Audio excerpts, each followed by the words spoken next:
What's good, YouTube? It's your boy, the Wave Ninja here, and welcome back to my channel. If you guys are new, be sure to like, comment, and subscribe. And as always, do not forget to backfist that notification bell so you guys don't miss out on any important content in the future. Let's get it. I've been going crazy. Plug in, can't play me. Jesus done saved me. Can't switch, won't sway me.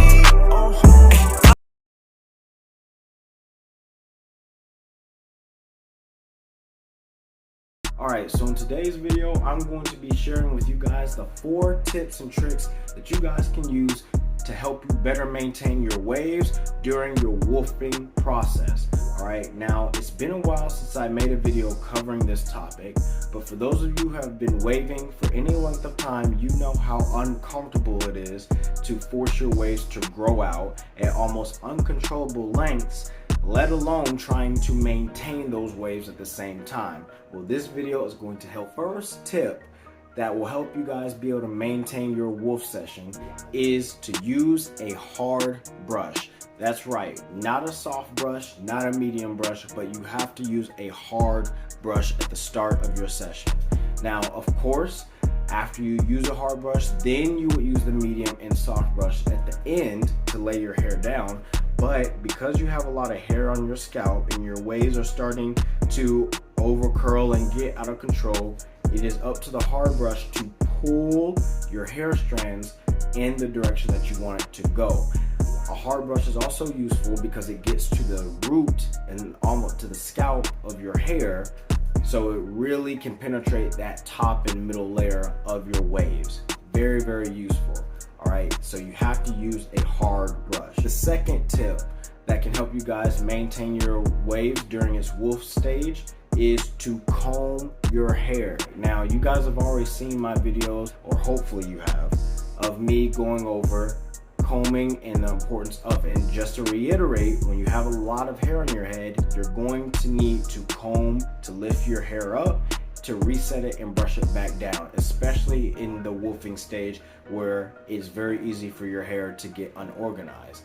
Now, when you're heavy wolfing, you're going to want to use a wider tooth comb, because if you use a thinner tooth comb, when you have a lot of hair, the comb will get stuck in all that heavy hair that you have, and it could potentially get snagged or it can prick your scalp. You don't want that. So depending on your hair length, you may also have to use a wide tooth comb. The third tip that can help you guys maintain your wolf stage a lot more efficiently is to use thicker products like pomade, right? Some examples of this would be something like Murray's or Dax, or at the very least some type of butter. You want to use a thicker product because light products like oils and moisturizers aren't going to be able to lay your hair down as it would if your hair is cut low.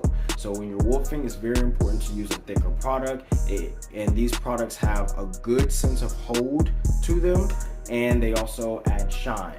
Now, if you've been waving for years and your hair becomes really trained, then you can switch back to those lighter products if you want to. But in the midst of your waving journey, until you become elite, you're definitely going to want to use a thicker product. And the fourth tip, the fourth and final tip that can help you guys easily maintain your wolf session is double compressing. Alright, and what I mean by that is most people will typically either wear a do-rag on top of their waves or a wave cap on top of their waves. Now, in my case, I wear both just because that's my style, that's what I like to do. But most people only wear one source of compression. Well, when you're heavy wolfing, you're going to want to double compress and use 2 wave caps, right, in the do-rag, right? Or just a wave cap in a do-rag if you normally just wear a do-rag, okay? The reason why is because, of course, you have a lot of hair, so it's going to take more work to keep all of your waves locked down, right? Very important. Kind of look at it like cutting the grass, right? When the grass is cut low, your grass easily looks neat and organized, right? But the more you let your grass grow in the summer, it starts getting all out of whack. You have some pieces of grass that's taller than the other, before you have to get it back in line again, right? Wolfing is the same exact thing, so you guys got to keep that in mind. And this is a bonus tip reminder. As you continue to wolf, you may notice that your crown area may be harder to spot. Your crown may become bushy and it may be hard to see it, or you may even notice some bends in your waves. Let me show you what I'm talking about. Right, so this is me wolfing.